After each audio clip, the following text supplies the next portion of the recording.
A snowy Friday in Ottawa, while Calgary companies quietly steer trade away from the United States, and Canadian travelers scramble to get out of Cuba as fuel shortages ripple through flights.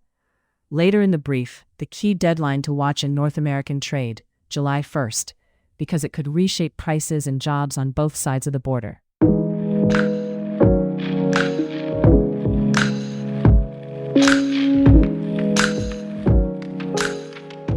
Ottawa first, and the weather. Expect snow today, with a high around -4 degrees Celsius and a low near -19. In local sports, a tough night for the Ottawa 67s. They were beaten 7-3 by the Peterborough Petes, a game that got away quickly as Peterborough piled on goals and extended its run of strong form.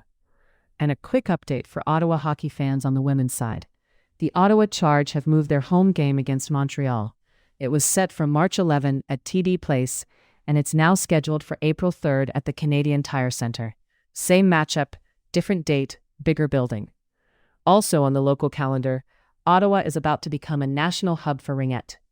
The Canadian Ringette Championships are coming in March, and athletes in the Carleton program are describing the sport's tight community here, one that's about competition, but also mentorship and volunteering. It's one of those events that quietly brings hundreds of players, coaches, and families into the city. Turning now to the main thread today, how trade is shifting because of tariffs, uncertainty, and companies looking for stability. In Calgary, a new snapshot from Calgary Economic Development shows a notable change in where local firms are doing business. In 2025, less than a quarter of the trade deals CED helped secure were with the United States, down from 35% the year before. And CED says that's the smallest U.S. share it has on record. CED links the pullback to tariffs introduced under U.S. President Donald Trump, and more broadly, to growing uncertainty in the American market. They're still working with U.S. partners, but the strategy is clearly diversification, finding new customers so companies aren't overexposed to one market. Here's the key point. This isn't just talk about exploring opportunities. CED says the companies it supported expanded into 21 countries across 6 continents last year, securing 45 international deals worth about $60 million in revenue, a reported 500% year-over-year jump. Those deals span sectors that matter across Canada, including clean energy, advanced manufacturing, agri-food, digital technologies, life sciences, and aerospace, areas where Ottawa, not just Calgary, has suppliers, talent, and spillover effects. Most of the new trade activity, according to CED, opened markets in Europe, the Middle East, Asia, Latin America, and Oceania. And the local economic promise is straightforward. If those sales hold, companies tend to hire more production staff, more delivery capacity, and more support roles around them. The risk here is that diversification takes time and money. Selling into new regions means new regulatory rules, new logistics chains, and often new financing. But for companies worried about sudden tariff changes, it can be a form of insurance. This is where that July 1st date I mentioned at the top comes back in. In the U.S., about 40 farm and food groups have just launched a coalition to defend USMCA, the Canada-US-Mexico trade agreement, because they say the deal itself is now politically uncertain. President Trump signed it in his first term, but has repeatedly criticized it more recently.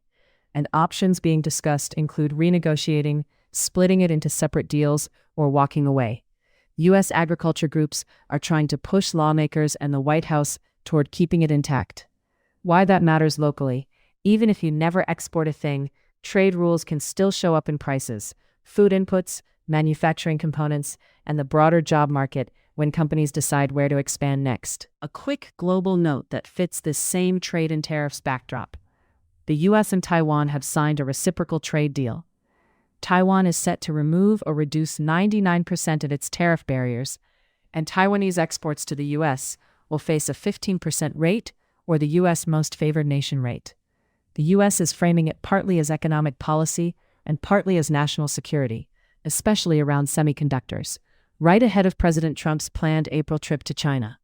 It's another signal that trade relationships are being treated more like strategic alliances. Now, a separate story with immediate consequences for Canadians. Cuba. Canadian travel advice has tightened, with authorities urging Canadians not to travel there unless absolutely necessary and warning travelers not to delay leaving. Airlines, including Air Transat, have curtailed flights, citing a fuel shortage that affects refueling on the island. Air Transat says it's repatriating customers back to their point of origin over the next few days. And at the start of that effort, there were more than 6,500 of its customers in Cuba. There's also a humanitarian response forming in Canada. A coalition called the Canadian Network on Cuba says it's preparing a shipping container of aid to leave March 7, carrying medical supplies and non-perishable food, plus items like generators and mattresses. And behind the logistics, there are personal stakes. Canadians with family in Cuba are worried about separation and about basic supplies, with reports describing severe shortages of fuel, food, electricity, and medicine. The final piece to watch as we wrap up.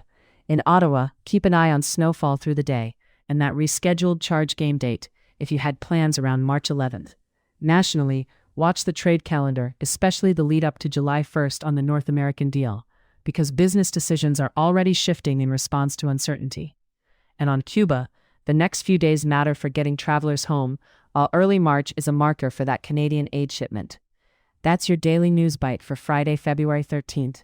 Stay warm, and I'll be back with what changes and what holds.